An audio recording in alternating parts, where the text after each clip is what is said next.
Dans cette vidéo, nous allons voir quelle est la limite de la fonction exponentielle en plus l'infini et en moins l'infini et nous allons faire la démonstration.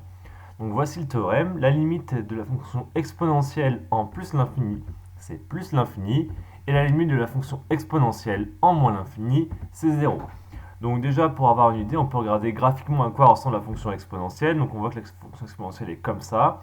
Et donc effectivement graphiquement on peut conjecturer que la limite en moins l'infini c'est 0, puisque la fonction, effectivement, plus x s'approche de moins l'infini et plus ma fonction s'approche de 0. Et on voit bien que quand x devient de plus en plus grand, quand x tend vers plus l'infini, la fonction exponentielle grandit et s'approche de plus l'infini. Donc on va essayer maintenant de le démontrer par le calcul.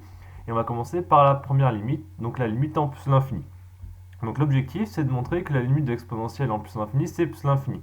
Pour cela, en fait, on va utiliser la fonction f de x égale x, et on va essayer de montrer que exponentielle est plus grand que la fonction f de x égale x, au moins entre 0 et plus l'infini. Et comme du coup, la fonction exponentielle est plus grande que la fonction x, et que x tend vers plus l'infini en plus l'infini, ça prouvera que l'exponentielle, du coup, comme elle est plus grande que la fonction f de x égale x, ça prouvera du coup qu'elle tendra vers plus l'infini. Donc c'est parti pour la démonstration.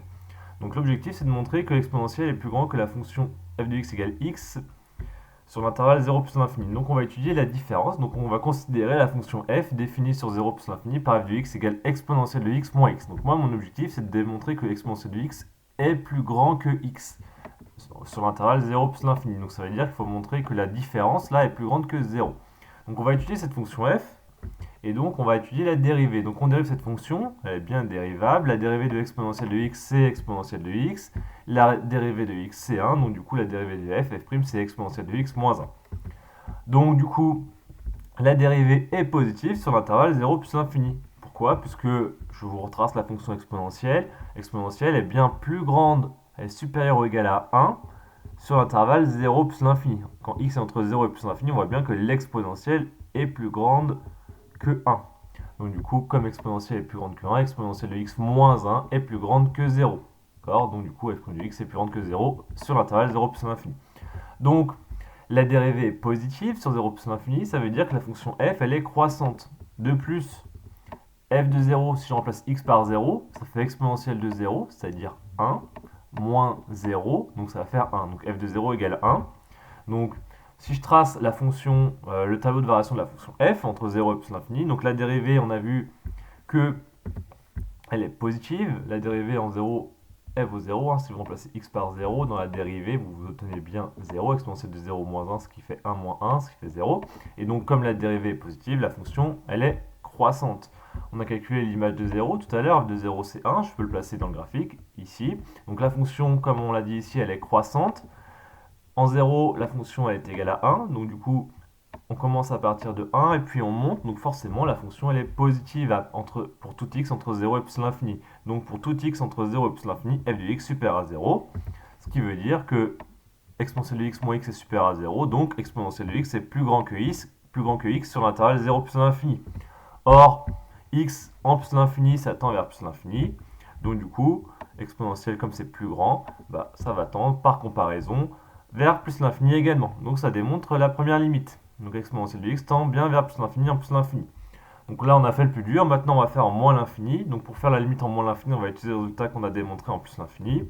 Donc limite quand x tend vers moins l'infini de l'exponentielle de x, c'est égal à quoi? Donc on utilise une propriété sur l'exponentielle, donc égale limite quand x tend vers moins l'infini de 1 sur exponentielle de moins x. Donc en fait 1 sur exponentielle de moins x, c'est bien égal à exponentielle de x. D'accord? On utilise la formule qui est 1 sur exponentielle de b égale exponentielle de moins b.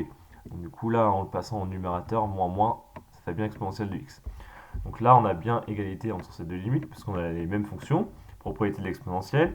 Ensuite, ça, on va faire un changement de variable, donc le moins x, on va le remplacer par grand X. Donc tous les x, on les remplace par des donc tous les moins x, on les remplace par des grands X. Donc du coup, moins x, on remplace par grand X. Et donc si petit x tend vers moins l'infini, comme grand X égale à moins X, grand X va tendre lui vers moins l'infini, vers plus l'infini. Donc en fait, ça équivaut à ce que la limite lorsque grand X tend vers plus l'infini de 1 sur exponentielle de grand X. Et donc, exponentielle de grand X, on sait sa limite quand x tend vers plus l'infini, on l'a démontré Juste avant, c'est plus l'infini. Donc du coup, on aura 1 sur plus l'infini qui fait 0. Donc du coup, par inverse, en utilisant le résultat précédent. Donc du coup, on a montré que la limite de l'exponentielle en moins l'infini, c'est 0.